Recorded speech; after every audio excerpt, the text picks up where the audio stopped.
Hello everyone, ఎలా ఉన్నారు? ఈరోజైతే మా ఇంట్లో ఆలూ ఫ్రై చేస్తున్నాను అనమాట. నార్మల్గా ఆలూ ఫ్రైయే కదా, ఏముంది అనుకోవద్దు. ఆలూ ఫ్రై ఇష్టపడిన వాళ్ళు ఎవ్వరూ ఉండరు, పిచ్చి ఫ్యాన్స్ ఉంటారు ఆలూ ఫ్రైకి అయితే. అది కొంచెం డిఫరెంట్గా చేస్తాను చూడండి. ఆలూ పీల్ తీసేసుకొని కట్ చేసుకొని కొంచెం లావుగా అయితే కట్ చేసుకోవాలి. ముక్కల్ని సన్నగా కట్ చేసుకోకూడదు. ఇప్పుడు దుంప అనేది స్వీట్గా ఉంటుంది కదా, ఫ్రైకి అంత మంచిగా అయితే ఉండట్లేదు. సో అందుకని ఇట్లా ట్రై చేద్దామని చెప్పి ట్రై చేస్తున్నాను నేను.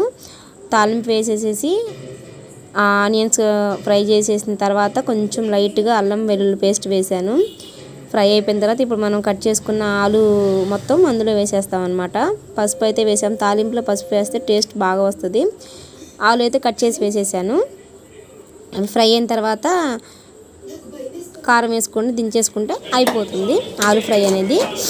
ఫస్ట్ టైం మన వీడియోస్ చూస్తున్న వారైతే సబ్స్క్రైబ్ చేసుకొని చూడండి. ఇదైతే చిన్నులపాయ కారం అండి. నేను ఎక్కువ స్టోర్ చేసుకుంటాను చిన్నులపాయ కారం. ఎక్కువ ఫ్రైలోకి యూస్ చేస్తే చాలా బాగుంటుంది. సో ఫినిష్ అయిపోయింది ఆలూ ఫ్రై అనమాట. తింటే అసలు మామూలుగా లేదు. మీరు ఎప్పుడైనా ట్రై చేయకపోతే ట్రై చేయండి, చాలా బాగుంటుంది. నెక్స్ట్ వీడియోలో మళ్ళీ కలుస్తాం. నమస్తే.